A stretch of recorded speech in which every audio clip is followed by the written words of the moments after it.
Hello friends, வணக்கம். என்ன பார்த்தீங்கன்னா 1 கிலோ சிக்கனை வச்சு நம்ம வந்து சிக்கன் கிரேவி செய்ய போகிறோம். 1 கிலோ சிக்கனில் சுத்தம் பண்ணி வச்சுருக்கோம்.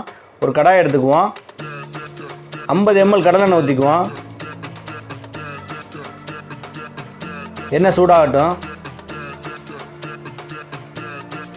நல்லா எண்ணெய் சூடாகிடுச்சு.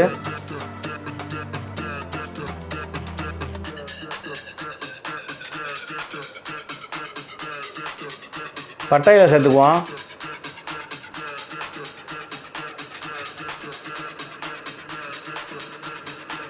பட்டையில் நல்லா ரெடி ஆயிடுச்சு. நறுக்கி வச்சுருக்க வெங்காயத்தை சேர்த்துக்குவோம். 3 பெரிய வெங்காயம் நறுக்கி வச்சுருந்தோம், அதை சேர்த்துக்குவோம். நல்லா கிண்டி விட்டுக்குவோம். அதை நல்லா பொன்னிறமாக வதங்கட்டும். வெங்காயம் வந்து எவ்வளோ பொன்னிறமாக வதங்குதோ அந்த அளவுக்கு வந்து சிக்கன் கிரேவி வந்து நல்லா டேஸ்ட்டாக கிடைக்கும்.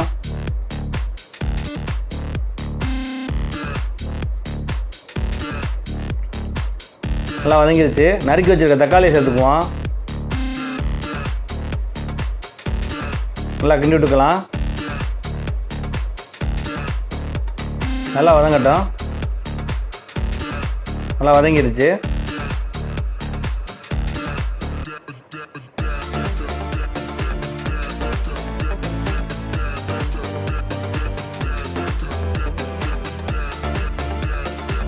சிறிதளவு கல் உப்பு சேர்த்துக்குவோம். இன்னும் நல்லா வதக்கி விட்டுக்கலாம். இஞ்சி பூண்டு பேஸ்ட்டு சேர்த்துக்குவோம்.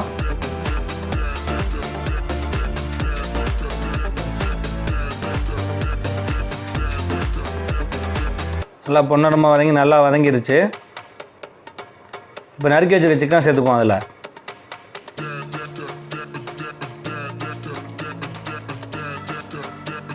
நல்லா சுத்தம் பண்ணி வச்சுருக்கோம். சிக்கனை எல்லாத்தையும் சேர்த்துக்குவோம். சேர்த்து நல்லா கிண்டி விட்டுக்கலாம். நல்லா சிக்கன் வந்து எண்ணெயில் வந்து நல்லா வேகணும். அப்போ தான் அந்த டேஸ்ட்டு கிடைக்கும். சிறிதளவு மஞ்சள்தூள் சேர்த்து கிண்டி விட்டுக்கலாம்.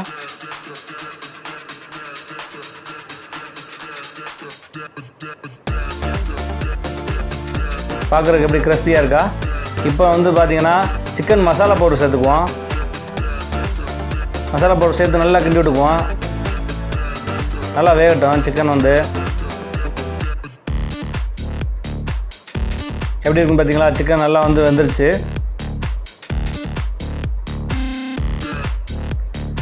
நல்லா எண்ணெயிலே வெந்துக்கிட்டு இருக்கு.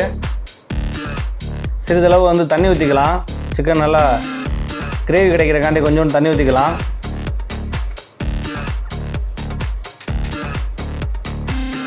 இப்போ தண்ணி ஊற்றி நல்லா வேக வச்சுக்குவோம். நல்லா கொதி வந்துருச்சு. கிரேவி நல்லா வந்து நல்லா சுண்ட வற்ற விட்டுறணும். நல்லா கிரேவினஸ் நல்லா கிடைக்குது.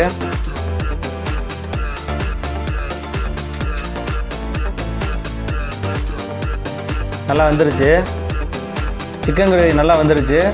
ரெடி ஆயிடுச்சு. இந்த மாதிரி நீங்களும் செஞ்சு பாருங்கள்.